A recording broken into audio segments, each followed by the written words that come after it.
I want you to. I want you to. You're not scared. You're always scared. Sit up there.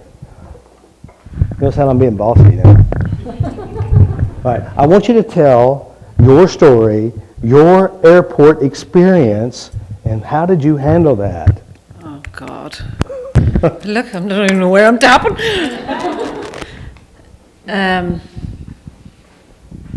Okay. I'll fill you in on the picture because it's a big one for me. I'm on my way here and I'm very, very busy. I run a family furniture business and I also run Stepping Stones, my own business. So I'm doing everything. My life's very, very busy at the minute. And I'm coming here, and then I'm going to California afterwards, so I'm getting all that together and getting all that organised. We had a very sad family death. My cousin was in Spain on holiday and he took an anaphylactic fit and he choked and died and he was 31. So it's what I would call complicated grief. So all that is going on and like you said, Suzanne, I'm tapping and I'm thinking, I don't feel sad. I don't feel sad. Michael's gone, he's away on. I mean, he's left 2 wee children. This wee one, she's only 1, and the wee fella's 9. So I'm at the wake, the way we do it in Ireland. Because we've no body, we've been having a wake for like 4 days with no body. But we're a big family and we support each other and we're doing all this. So I have all this going on before I get on the plane. So the morning I get on the plane, I go to the wake house the night before. I have a workshop at my house, do the workshop, do the happy journal workshop, that's what I did. Then I go down to the wake house to say goodbye and the body's still not home.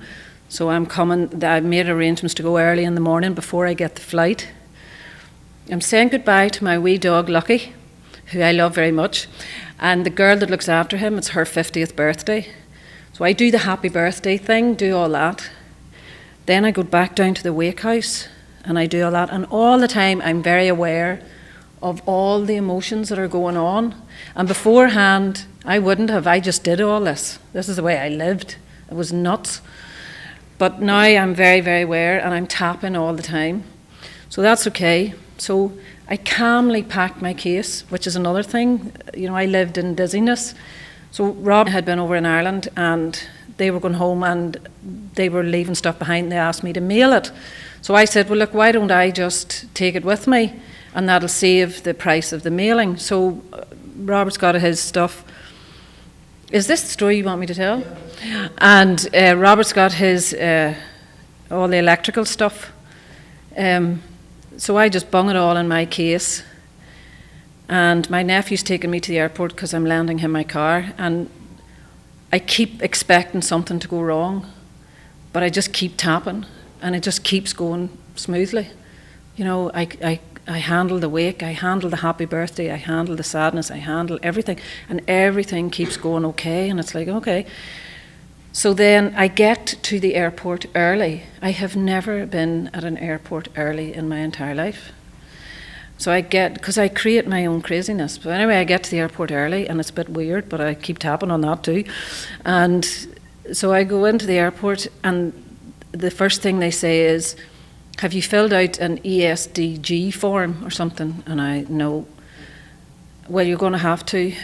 So I don't know, it's the green card thing that you have to fill out when you're travelling across continents, whatever. So now they've changed it and they put it online in case anybody has to do this. They've changed it and they put it online and you have to do it before you get to the airport and it costs $14. Well, I didn't know any of this.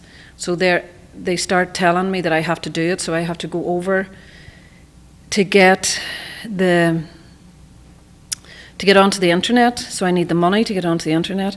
And then I remember that I don't have Robert's address. Where are you going to? And I'm like, I don't know where I'm going.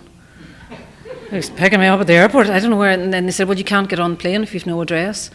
And I thought, okay, what am I going to do? So I phoned Robert's phone. I knew it was the middle of the night or whatever, and no answer machine. So I phoned my friend in California to get his address. No answer machine, I have no address. What am I going to do? So I go onto the internet and Hotel, Oklahoma, brings up the Best Western. So I write down the address, and that's okay. So I stick that on, and I get through. They're closing the flight. They said, if you don't get this done, they're closing the flight. So I go over calmly, and I say to the person, you need to put, to the Continental Airline guy, I said, I need this done for you to get me on this flight. So they just went, okay. And they came over and they did it for me. So I got all that done. So then you go through the security check. So I'm standing at the security check, and I've boots on and belts, and I've got my Oklahoma belt on and all this stuff. So they strip me down. I'm down to nothing. I've got all my jewellery on, all the stuff. So I'm stamping nothing on. And they get the size of my makeup bag. They tell me it's the wrong size. The girl does, I don't know what happened. She was having a bad day. So I'm tapping on her. I'm standing looking at her, and I want to kill her. You know, the makeup bag is is the wrong size. So I just, that's okay. Okay, yeah. If you can get me another bag, that would be okay. So they do all that there, and I get that sorted. So then they open my case, and they put it through the thing, and I'm called over. And the guy said, excuse me, could you come over? And I said, yes. And they said, did you pack your own case? And I go, yeah. Did you take anything for anybody else? So of course going through my head is, well, I'm taking Robert's stuff. And I go, no. So then they open the case, and they said, they come back over to me and they say, we have evidence that you have explosives in your case. And I am standing there looking at them, and so, it just flashes. Who is this? I don't really know Robert Smith. Do I really, your whole year just flashes in front of you, and you think, explosives? And I know that I have no idea what these metal boxes are. I mean, he gave me like 6 or, 4 metal boxes and a bag of wire.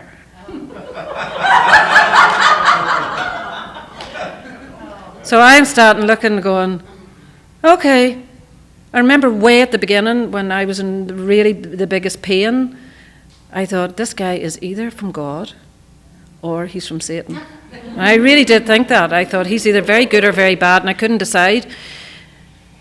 So then all that was flashing through my head was, Jesus, you were wrong.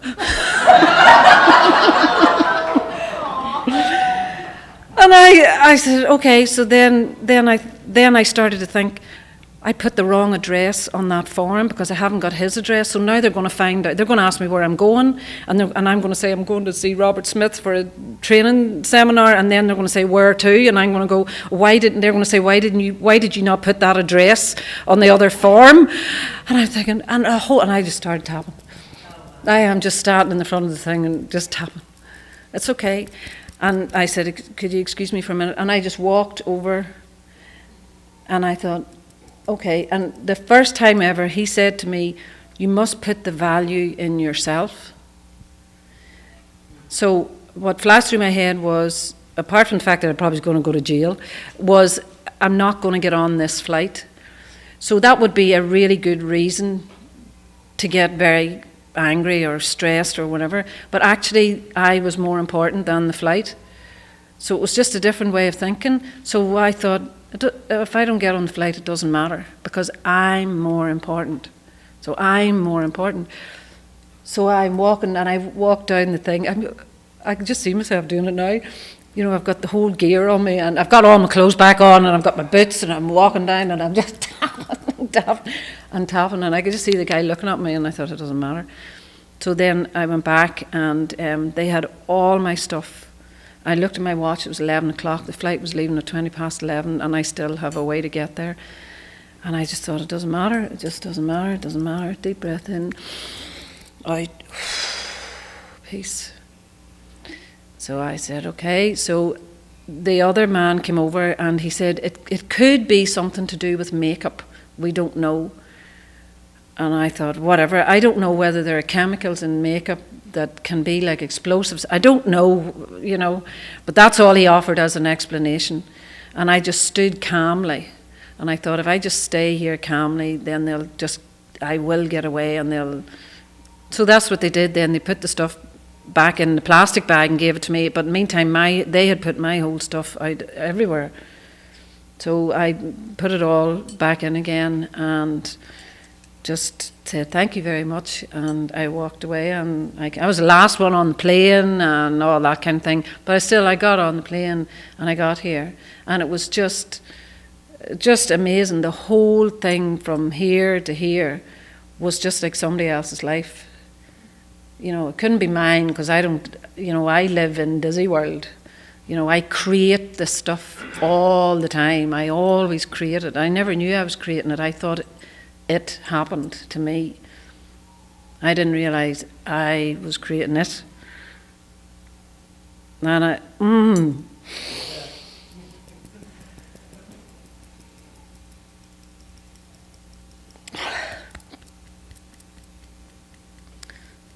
oh God.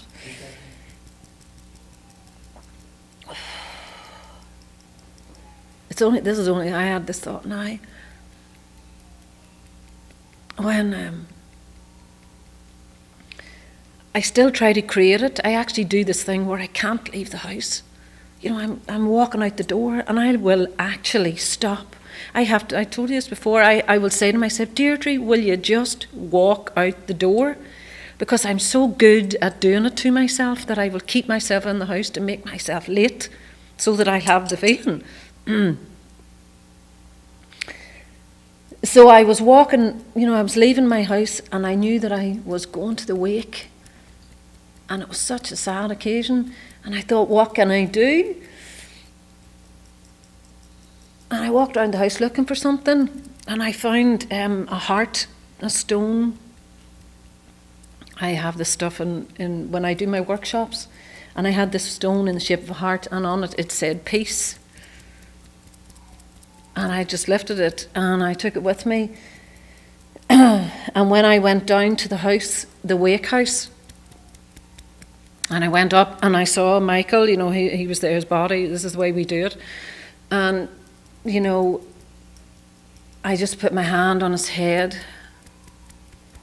and I felt the peace, because he was gone, he was away.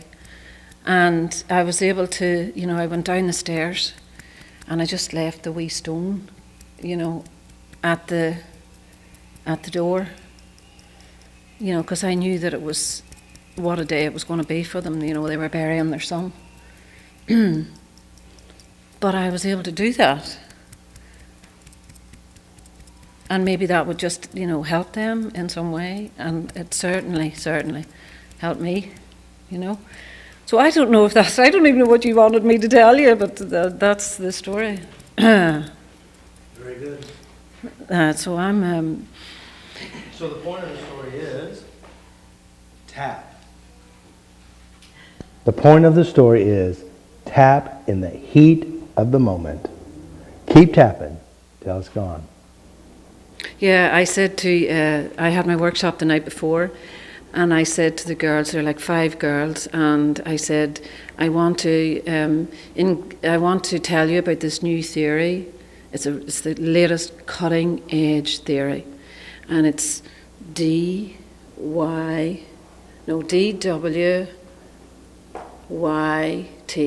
So you can write this one down. D.W.Y.T.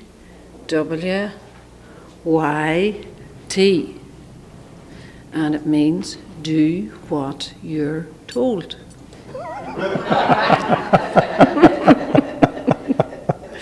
So that's what I said to the girls. I've been telling you what to do, but I haven't been doing it. So now I'm telling you that I'm doing my happy journal, I'm doing my gratitude list, I'm tapping, I'm doing all that I'm supposed to do, and now you have to do it. You have to do what you're told. Give her a hand. And very good, yeah! Very good, yay! Good job. And that is true. Do as you're told. So what did I tell you to do? Tap. When you feel it, tap. When you think about it, tap. When you imagine it, tap. When you remember it, tap. Make sure it's gone. And as you do, I guarantee you this, guys. If you do this, you feel it, you tap it, you release it, when you look back today, a year from now, 5 weeks from now, you're going to notice that things have really, really changed. Do your happy journal. Do this, and I promise you, I put $1 million on it. If you do this, you will change. No doubt. No doubt whatsoever. If you go back and clean up your past, I guarantee your life will change. You may stir your bees up for a little bit. Keep tapping until it's gone. The bees will disappear, and your life will improve. Good job, Deirdre. Good job. Because, again, there are many people going to come and try this. And it's going to work. They're going to feel good. But you don't want to leave it here. You must take it with you. Those who dedicate their lives to healing and loving themselves will get the changes. Dedicate this to you. Dedicate this tapping to healing your life. Dedicate and clean up all the spiders and all the tarantulas, all the cobwebs, everything that's inside you. Do it. And your life will be better. The scariest part is just doing it and feel the resistance. Tap out the resistance. Sound good?